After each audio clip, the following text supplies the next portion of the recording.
But in terms of the life of the river, guess what? We're all along that river, okay? So kill the river, and we go. Tonight, a proposed deep water port for large ships could open up old divisions between the Huron-Wendat and Mohawks.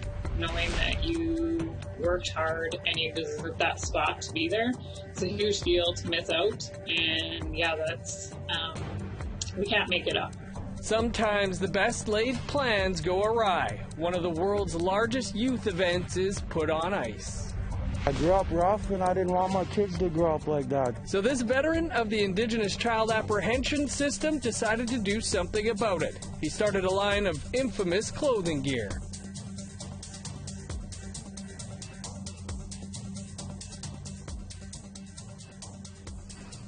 Good evening, I'm Dennis Ward. Welcome to APTN National News. The Huron-Wendat Nation is throwing its support behind a deep water port project which would allow nearby Quebec City to welcome large ships. The project will have an environmental impact on the St. Lawrence River, but even though they live hundreds of kilometers away, the Mohawk territory of Kahnawake is not happy. A story now by Shushan Bacon, read by Lindsay Richardson. Pour développer et exploiter un nouveau terminal de conteneurs de 700 000 EVP à Québec. The recently elected Huron-Wendat Nation Council has been weighing the benefits of the Laurentia Deepwater Port Project since the fall. The council had several meetings with the Port of Quebec City, which falls in their ancestral territory, known as Niawensio. Il y a eu une recommandation qui a été faite par nos professionnels du bureau de Niawensio suite à l'implication de la nation, évidemment, là, dans ce projet-là, de l'appui.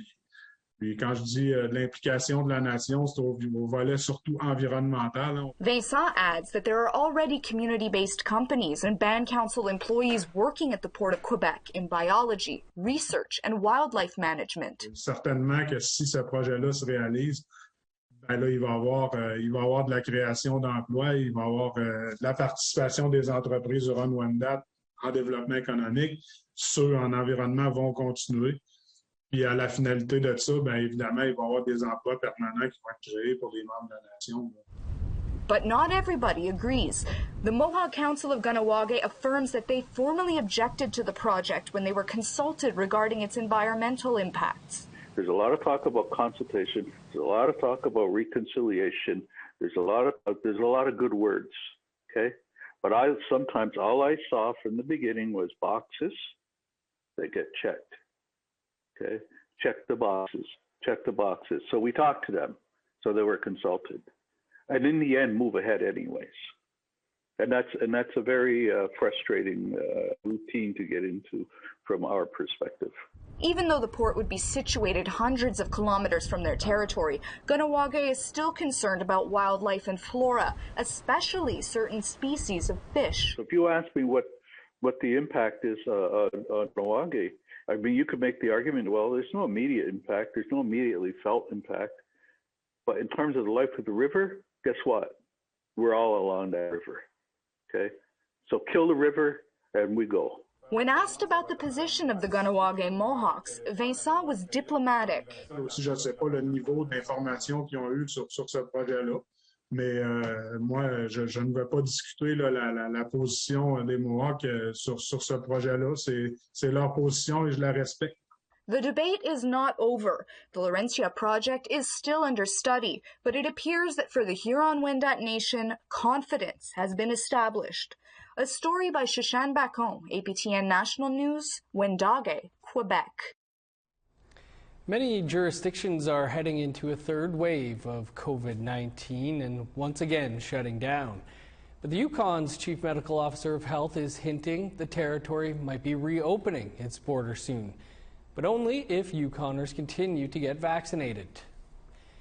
68% of the territory's eligible population is vaccinated, which is close to the 75% target.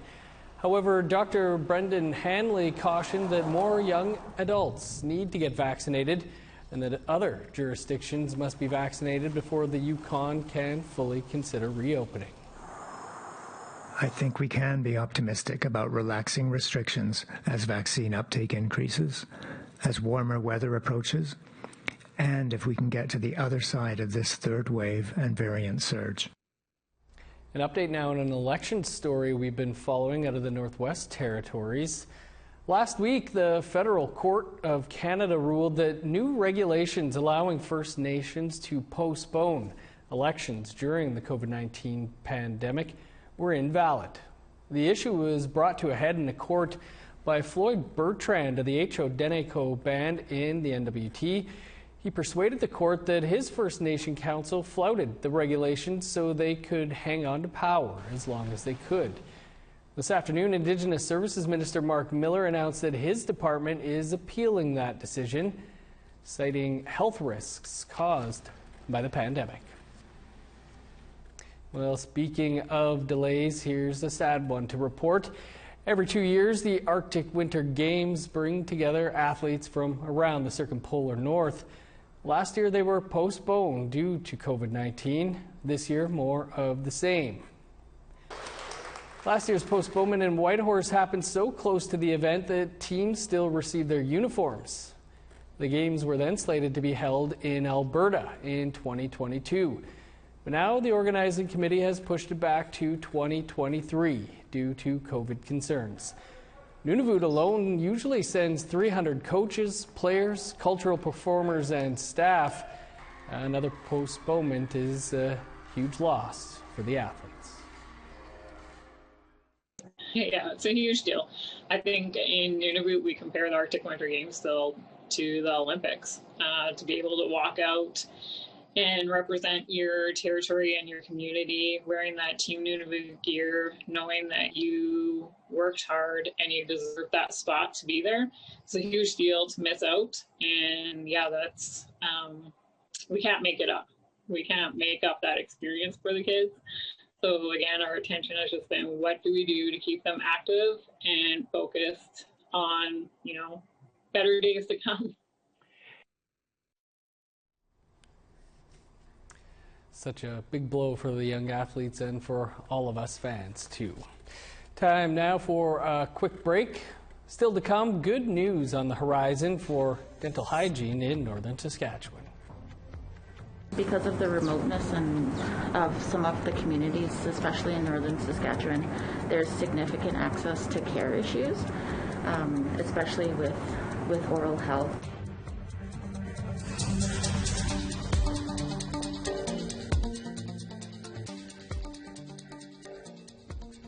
Welcome back. Many First Nations count on dental therapists to help maintain healthy teeth. However, there's no program to train new dental therapists, so there's now a shortage in northern Saskatchewan. But there's also hope that that will change soon. Here's Priscilla Wolf with that story. First Nations communities, especially in the north, rely on dental therapists. Dental therapists are trained to do some minor work on teeth, and that helps fill the void of not being able to access a dentist. But there are currently no dental therapy programs in Canada.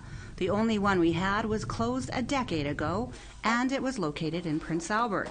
Tara Campbell, the executive director of Northern Intertribal Health Authority, says people in northern Saskatchewan need dental therapists. Because of the remoteness and of some of the communities, especially in northern Saskatchewan, there's significant access to care issues, especially with oral health. Tarek says the majority of the current dental therapists are getting ready to retire. The workforce is over the age of 55, and only 5% of that is under the age of 35. So as you can imagine, with all the retiring dental therapies, there's going to leave a huge vacancy in the number of positions that are in our communities.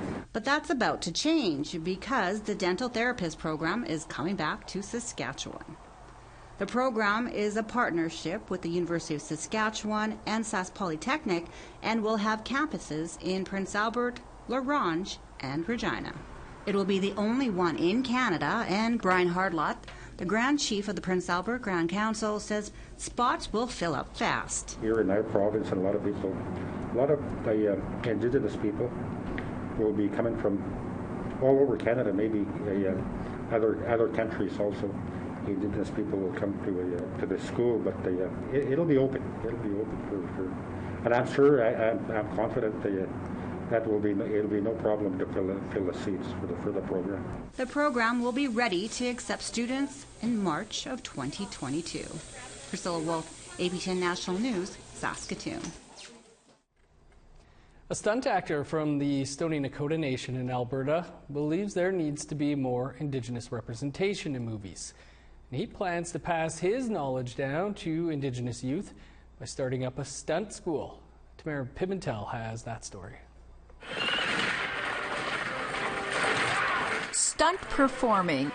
It's something Marty Wildman wants to see more Indigenous representation in. A few years back, they were still painting non-Indigenous folks red and painting their faces red and putting them on screen, right? And we kind of, and there's 10 other capable stunt actors, Indigenous stunt actors standing on the side, and they weren't given a chance. So we wanted to break that barrier and say we have a voice and we got guys that are capable of doing it. At the end of April, this arena in Cochrane, Alberta won't only be used to train horses, but to train future stunt actors. Wildman of the Stoney Nakoda First Nation was a stuntman for several movies and TV shows like North of 60. He's starting up Stunt Nation, a school where Indigenous youth can learn to do stuff like this. A good friend of mine, Nathaniel Arcan, and myself have been, when we first worked together on a show called North of 60, we decided back then that we should be, a lot of our First Nation stunt guys should be brought to the forefront and stuff like that, because we felt that they weren't getting a fair chance at everything. So we kind of thought, well, we need to start paying it forward, start training our First Nations people and get them started, whether it be just doing stunt work or doing extra work, right? Just trying to get them going into the industry. Starting with the basics, the students will be learning what's to be expected when they step onto a set. Fighting and stuff like that, and horses, they're going to learn how to fall off horses, the proper way to fall off horses. Like, we've all been bucked off once or twice. The course begins on the last week of April. Wildman says spots are filling up quickly. We believe in our First Nations people. We believe in the power of our youth and our future leaders, and that's what we want to do. Figured that it's about time that our own people taught our own people how to do this. Tamara Pimentel, APTN National News, Cochrane. Hope Tamara booked a spot for the class and heads back at the end of the month. The opioid epidemic has affected every community across Canada in one way or another. Now a BC filmmaker is about to release a film that deals with the struggle of addiction and a First Nation trying to combat the crisis. APTN's Tina House has her story. Our group here is looking at expanding what we have to do to help our community heal. There you go. I could save a life. It's very heart-wrenching when you go on a call and people are breathless. An award-winning filmmaker, Elmaya Tailfeather's new film called Gima B. Pitsin, The Meaning of Empathy, she tells the story of how toxic drugs have ravaged through her reserve.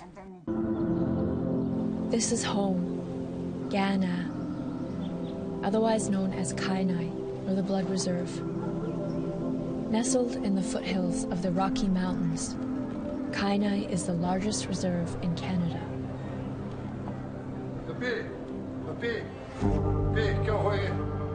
Beginning in 2014, fentanyl flooded the illicit drug trade on the reserve.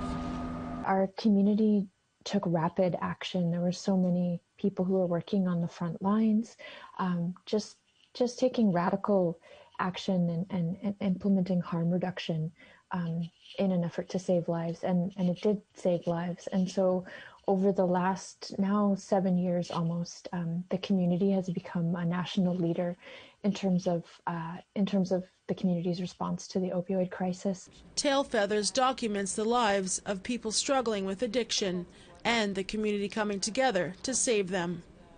Leading the charge in the fight against the opioid crisis is Elmaya's own mother, Dr. Esther Tailfeathers, who at the time of filming the documentary was about to open a 4-bed facility on reserve.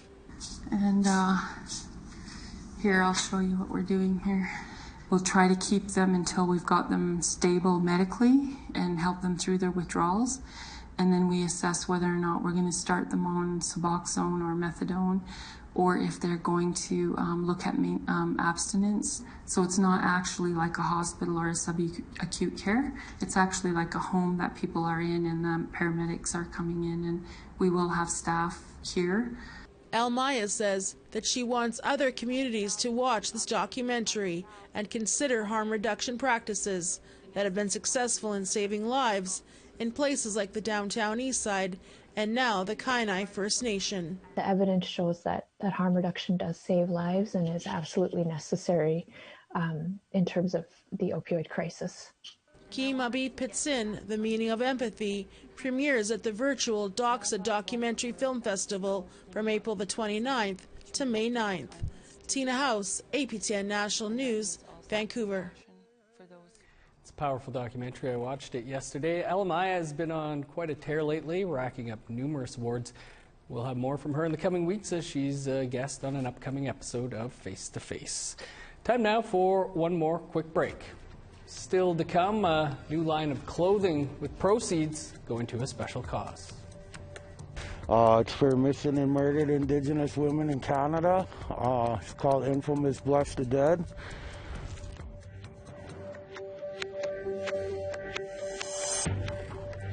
Welcome back. Time now for our photo of the day.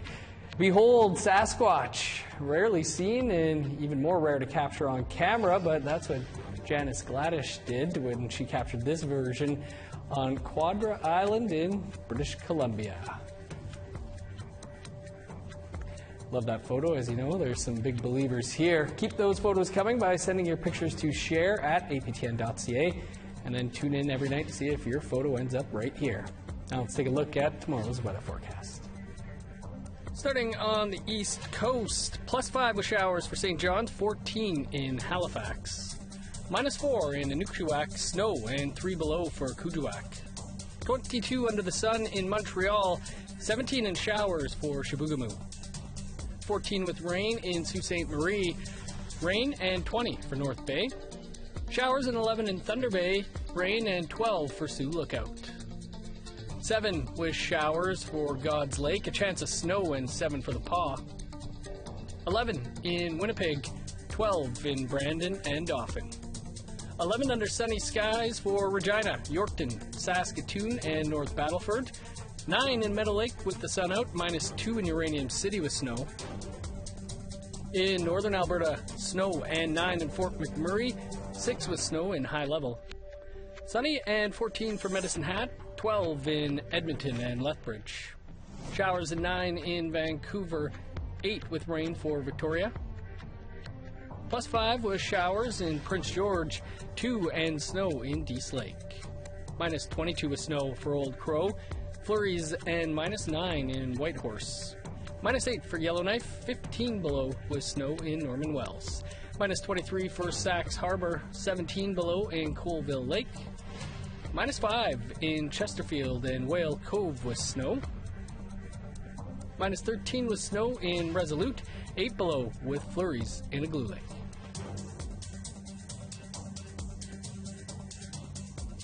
A young man from the Montana First Nation in Alberta has started a successful new clothing line. As someone affected by losing his mother to violence, he wants to give back. Chris Stewart has that story. BJ Curry's designs are impressive. Sales from his Facebook and Instagram pages are taking off. In 2019, VJ started the infamous Native Clothing Company. He wanted to honor family members who have passed away. A friend helped him create one of his popular logos. The design I'm wearing now is made for my late mom. She was murdered when I was about 6 years old. It's for missing and murdered Indigenous women in Canada. It's called Infamous Bless the Dead. I'll be donating 10% of the proceeds of this design to a Missing and Murdered Indigenous Woman Foundation. VJ had a rough childhood. He was put in foster care, boarding schools, and was homeless. Grew up on the streets and had kind of a rough life on my own. Then, I don't know, I grew up rough and I didn't want my kids to grow up like that. So I started this clothing company to try make something better for them so they could have a better life than I had. He says he is able to make a living with his sales.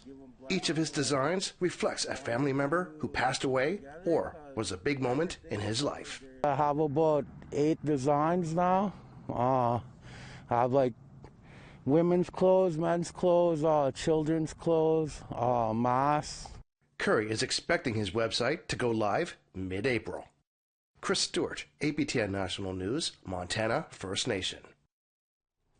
It's Thursday, so that means Nation to Nation is just minutes away. Here's host Todd Lamarand in Ottawa with a look at what he'll be discussing. On Nation to Nation, we'll be taking a closer look at a story APTN News broke earlier this week about a toxic work culture at Crown Indigenous Relations and Indigenous Services, and how it's largely directed at the Indigenous people who work in those departments. We speak to a former Government of Canada employee who says the racism she faced was unbearable. I also speak to a Dene filmmaker about the toxic legacy of the giant mine in Yellowknife, Northwest Territories, and how she's using TikTok to put pressure on politicians to do something about cleaning up the site. That's coming up in just a matter of minutes. I'll see you then. Thanks, Todd. Looks good as always. Tomorrow night, APTN Investigates has a new episode looking at efforts to decolonize museums. This week they focus on the Royal British Columbia Museum. That's where a curator whose job directly involved decolonization resigned last summer, claiming she'd been discriminated against. Here's a preview of reporter Christopher Reed's Decolonizing Museums Part 2.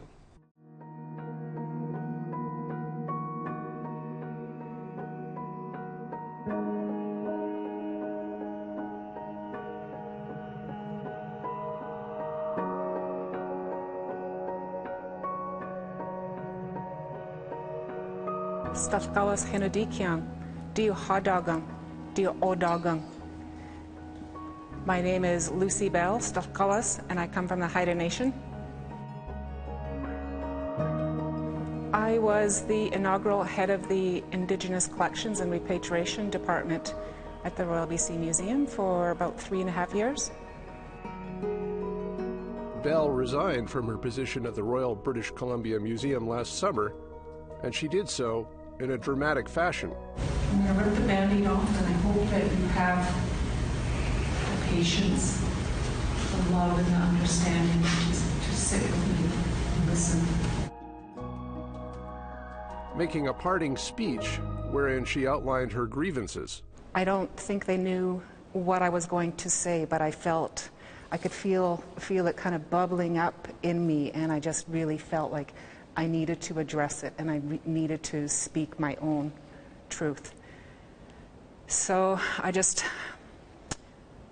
in my speech, I thanked my colleagues for my learning, for the experience, but I also spoke to some of the examples where I was really hurt in my job. Looks good, and you can find part 1 of that documentary on our website. That is all the time we have for your APTN National News for this Thursday. For news anytime, including Christopher Reed's Part 1, you can visit our website, aptnnews.ca. Stick around. Todd is up next with Nation to Nation. I'm Dennis Ward. Have a great night. We'll see you back here tomorrow.